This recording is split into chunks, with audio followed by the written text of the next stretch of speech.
eto anatrehan'Andriamanitra Andriananahary sy ny firenena ary ny vahoaka mianina aho fa hanatanteraka an-tsakany sy andavany ary ampahamarinana sy andraikitra lehibe mahafilohan'ny firenena malagasy ahy. Mianina aho fa hampiasa ny fahefana natolotrahy ary hanokana ny heriko rehetra hiarovana sy hanamafisana ny firaisam-pirenena sy ny zon'olombelona. Mianina aho fa hanaja sy hitandrina toy ny anak'Andriamaso ny lalam-panorenana sy ny lalam-panjakana hikatraka hatrany ny soa ho an'ny vahoaka malagasy tsy hakanavaka.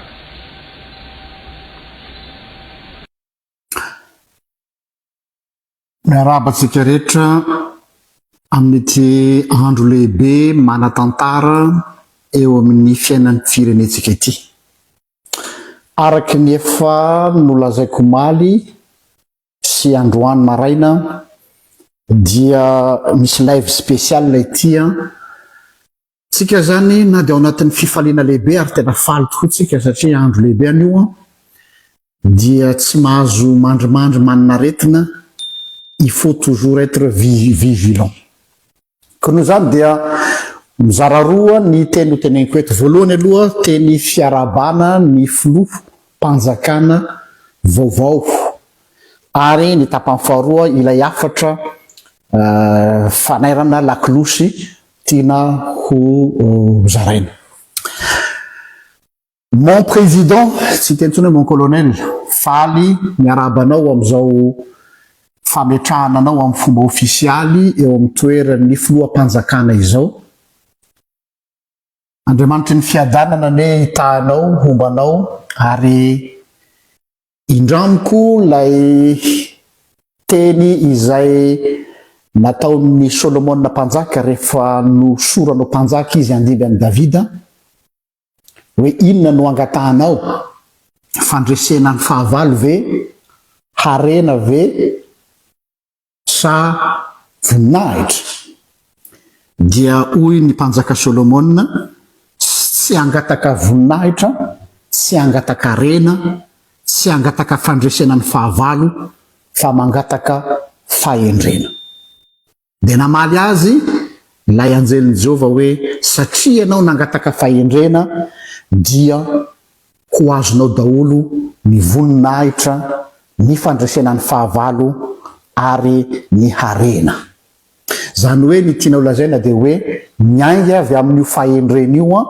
no hampitobaka ny harem-pirenena.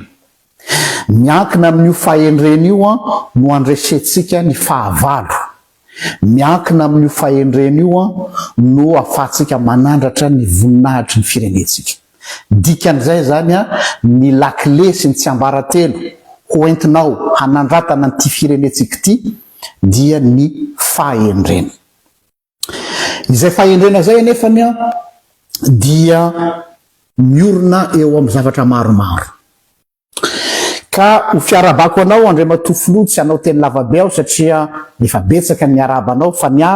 zavatra telo no voaraiko tamin'ny kabarinao teo zay natonga somary mbola taraikely vao nandray fitenenana eto. Zavatra voaraiko ana manokana dia reto telo reto. Ny transparence io no ilain'ny vahoaka malagasy araka le teniko farany teto taminao maly hoe mila transparent ny fitondrana amizao mba hanana ny vahoaka confiance aminao absolu. Anjaranao sy ny mpiara-miasa aminao ny mitady ny fomba rehetra mba ahalalan'ny vahoaka ny action zay ataonao, zay transparence zay. Faharoa, ny simplicité anao. Anisany tena nanaitra ny maro, za koa anisan'izany ny simplicité anareo mivady tamin'ny fisehoana teo anatrehan'ny vahoaka. Tena fiangaviana manokana anay hoe ilain'ny vahoaka malagasy surtout am'izao période sarotra zao ny atao hoe sobriété. Mialatsiny amin'ilay teny vahiny. Le sobriété satria tsy tokony ho tsapan'ny olona intsony ny elanelana eo amin'ny mpitondra sy ny entina. Be loatra ny hantsana teo amin'ny olona entina sy ny mpitondra, zany hoe ilay voninahitra miopapana teo amin'ny mpitondra sy ny fahantrany vahoaka entina. Ka de za manokana aloha tena mampresse manokana le sobriété anao tandroany nareo mivady sy ny simplicité anao tazomy takany anak'Andriamaso fa ho anay vahoaka zava-dehibe reny lazainay hoe signal fort ampitaina any amin'ny vahoaka. Ka dia engany ho voatazonao hatramin'ny faran'izay. Fatelo izay tena terre-terre amizay dia ny obligation de résultat. Obligation de résultat. Eo indrindra tsika zao Andriamatofofo. Eo amizay le hoe obligation de résultat zay tsy sanatria hoe fampitandremana kanefa ny olona mifakatia de mifamarafara foana. Tena manana ny avaly populaire ianao ary za manokana koa dia anisany anatin'izany mpitolona mafana fo fa na izany tsy zany de zao hoe ny mahiray atsika de eo amin'ny résultat. Ka eniko tamin'ny teo anisany zavatra ngezabe zay nafinaritra de hoe ny fanenjehana ireo fanetro be ny firenena. Ifonako voalohany indrindra amintsika vahoaka malagasy fa mety tsy mahazatra anareo angambany hoe un pasteur qui parle de justice implacable. Za zany na de pasteur de mbola veriko foana il y a pas de pardon sans justice. Ny antony miditra amin'ny antony faharoa zay anaovako zao live zao amizay ny situation misy atsika am'izao fotoana zao dia mila mitandrina be ianao monsieur le président sy isika mianakavy fa misy toe-javatra ohatry zao eto Madagasikara. Tiako ho fantatrareo aloha fa izahay ataoko hoe izahay fa za rery ny solon-tenentanareo eto dia ao anatin'ilay atao refondation de Madagascar RGL manana olona be de be any amin'ny base ary miregrouper aty amiko ny information marobe avec recoupement. Tsy na zavatra betsaka aminareo matoa zany teny eto tsy le ohatrany tsy influenceur ohatran'le tenareo hoe mba jereo ny ary fa mandray données précise vao mandray fitenenana fa tsy sanatria andanindany le retsika. Misy situation ohatry zao zareo tsara fa ny fanojo le izy le famoahana ny olona tany amponja. Nahazo alerte zahay nahazo alarme zahay hoe misy olona tsy tokony voaka ny fonja bénéficier an'ilay famoahana tany amponja soi-disant ao anatin'ilay atao hoe prisonnier politique nefa tsy tokony hahazo famotsorana izy. Ao amin'ny ilany ihany koa dia betsaka ny mpitsara no miresaka aminay koa hoe lay fanapahan-kevitry ny pénitencier izay rariny sitsiny an zareo ny fitakiny le mangataka zareo mba ao anna secrétariat d'état manokana ny pénitencier fa tsy akina tsony ministère de justice dia nametraka fitarainana zareo hoe raha tsy enona ny fangatahanay ao amin'ny pénitencier dia zahay tsy hamoaka itsony gadra ary tsy andray. Ny impact zay zavatra zay monsieur le président tsaro fantatrao mety efa fantatrao fa aloha manantitrantitra ihany de zao mitaraina reo mpitsara reo fa misy olona tokony tsaraina ary olona fanetry be ny firenena dia lasa bénéficier an'ilay grève ny pénitencier. Averiko ndray lasa nanararoatra an'ilay grève ny pénitencier dia olona tokony ho enjehana sy ho tsaraina indrindrandrindra am'izao toe-draharaha zao dia lasa afaka tsy tena hoe madiodio fa afaka mikapotsaka eo anelanelan'ilay situation mifloté zany. Dikan'izay zany miangavy Andriamatofoloha mba resao zay responsable ao amin'ny kabinenao hijery manokana ny situation ny ministère ny fitsarana io sy ny pénitencier satria io no lalana mivoandra tononoko manokana eto ireo zay voaroiroy tamin'ny affaire Boeing 777 iny am'izao fotoana zao araky ny vaovao tonga ty aminay dia misy tafavoaka ny fonja. Misy tafavoaka ny fonja. Or reo mifahavalo ny firenena ary manana heritreritra hanao karazana retour de flamme amreo zay aperinasa. Ny tiana ho tenenina de zao hoe izy reo koa am'izao fotoana zao mialatsiny fa lazaiko mahitsy eto zao hoe manatokatona ao amin'ny cabinet ny présidence ao aminao zay te hiverina ka eto tompoko ny zavatra ny adivantsika teto a dia le kiatranotrano le népotisme le favoritisme tsy azonay tolerena ny fona aminao andray matofilo fa misy amin'izy ireny ma tsy miaramila tsy anonanarina fa fantatrao izy misy amin'izy ireny miaramila ka tsy manaiky zahay civil hoe i solidarité militaire manoloana ny olona izay crapule. Je suis désolé, un crapule reste une crapule. Donc na hiteny aminao izy tsika samy miaramila baoka mba ifanoatoatsy olavo mba ifampiaro dia tsy d'accord am'izany zahay ka nana zany tonga dia sonnette d'alarme no alefako aminao andray matofilo hoe jereo akaiky ireo olona izay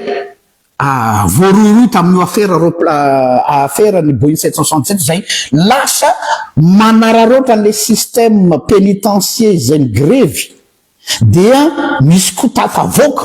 araky ny voalaza ty aminay dia nefa ny olona tsy tokony hivoaka tokony ho jerena akaiky io zavatra io satria affaire mbola goavana be ny affaire Boeing 767 miaraka amin'ny Iranien iny tokony ho jerena akaiky mahatonga anay mitena zany zavatra zany mantsy dia mahavoray taxe zahay avy any amin'ny rantsana rehetrarehetra na ny faritany na Antananarivo ka nahatonga anay miteny hoe mila pitaina aminao le izy zany rehetrarehetra zany no navalaketraka kely ahy maly ary tsy afenina satria ilay ohatrany tranokala zany lay ahoana rehefa lazantsika azy io zavatra io hoe ary amin'ny pénitencier ary amin'ny ministère de justice dia aty amin'ireo olona izay atao hoe ahoana filazantsika azy aty amin'ny vahoaka aty ambany ka ireo olony système tolo izay mitady ny fomba samy manavitra ny ainy ka hiditra ao aminareo ao dia mbola tsy andriko tsara misy miaramila izy ireo dia noho zany marina fa tsy manana mialatsiny amin'ny terme tsy tiako misy mampiasa le terme dette morale tsy manana dette morale envers ny tafika izay malagasy fa manana reconnaissance envers ny tafika samy hafa zany oui reconnaissance envers anareo miaramila ary tena tsy ho adinona mihitsy zany kanefa ianao ihany no nyteny tao anatin'ny kabarinao hoe mila enjena ireo fanetry be ny firenena ka na miaramila izy na mpitondra fivavahana izy na société civile izy na izy rehefa fanetry be ny firenena dia mila fongorona ifotony eto koa zany ny sonnette d'alarme zay tia nampitaina aminao monsieur le président dia zao hoe miaudiaudy mandidina anareo ao reo olona reo fa te ho réintégré indray ka izahay tompoko dia mitaky ny atao hoe rupture totale ny amin'ny zay zavatra misy teo aloha zay zany le izy satria mila transparence zay ao anatin'izay zavatra zay dia raha manao genèse kely tsika ny filazan'ilay hoe plan de vigile sentinelle ny natombohan'ny ty tolona ity dia na tiatsika na tsy tiatsika dia ny influenceur sy ireo mpapaneno laklosy ina dikan'izany zany hoe misy feo miakatra avy any amin'ny faritany tsirairay mapakatra azy dia mangataka zay mba hisy service manokana mihitsy eo anivon'ny présidence handray ny doléance rehetrarehetra misy eraky ny faritany fa tsy ao Antananarivo ihany fa hatrany amin'ny faritany vao misy moindre abus ataon'ny administration sy information ny amin'ireo olona izay fanetry be firenenareo dia tokony ho raisinareo sérieux manao recoupement bien sûr fa tsy tokony ho adinona satria io ihany no mampalaky azy zao mantsy le izy monsieur le président fona nylazan'ity zavatra izy zay tsy mahatoky intsony ny olona intermédiaire mety manana cabinet ianao oui ilainao reo amin'ny fiaramiasa mety manana mpiara-miasa aminao fa izao na tiatsika na sy tiatsika indraindray le mpiara-miasa ao amin'ny cabinet no mifiltre ny information sy tonga any aminao zay daholo ny problème teo hatramin'izay fa asivo circuit court entre anao sy ny olona mpampaneno lakolosy dia anjaranao avy eo midélégué fahefanao ny cabinet manao recoupement sy manara-maso hoe marina ve zany sa resaka tianatavy sy ny sisa bien sûr tsy maintsy manao zay tsika eo anivon'ny firenena fa za mieritreritra hoe asivo raha azo atao service manokana mandray ny doléance nireo namana rehetra mpisehatra aty amin'ny base izay miakatra makany aminao ka mba tsy ho déconnecté fa io ny problème ny andro rajoely na teo io ny problème ny flou pirenena rehetra teo déconnecté amin'ny réalité ny mpitondro tsy mitovy ny réalité ny vahoaka sur terrain sy ny réalité ny dircab ny réalité ny secrétaire général ny présidence ny réalité ny olona mifitondrana sy ny réalité ny olona miaina an'izy andavanandro zay zany no mba fangatahana fa noho io fitarainana zay nampiakarina taty amina io zay nataon'ny mpitsara sy nataon'ireo olona eo amin'ny sehatry ny resaka ny anabakabaka dia tafavoaka reo olona reo ary mieritreritra ny hanao retour en force ka hampiasa ny titre maha manamboninahitra azy mino aho fa tsy misy mpiakamakama tsy misy solidarité militaire fa rehefa olona meloka sy ananany vahoaka alahelo dia tsisy fandeferana pastora no miteny fa raha-pirenena itya ka tsy azo anaovana sentiment farany nareny fitaraina ny tsy fitaraina zany fa ny fifonana etseroa ataon'ireo olona eo anivon'ny fitondrana teo aloha kristianina atsika raisina fifonana fa saingy on est prudent dikan'izay tonga dia efa epelatananao zao plein pouvoir ahataka daolo sans distinction izay rehetra tao anatin'ny régime teo aloha ahataka daolo esorana daolo fa tsy matoky amin'ireo zahay za manokana zany tsy matoky saka aho raha trondro ny loka mety tenanao itsika hoe fa en sécurité tsisy ataorana ny saka tompoko dia na tiana na tsy tiana tsy maintsy mangalam-pinana izy dikan'izay zany pour être en sécurité mba ampilamina sain'ny vahoaka mba tsy isy ahia suspicion vahoaka satria be ny olona hiteny zavatra mpiaoao atsika dia ahataka daholo rehefa ipelatananao ny fahefana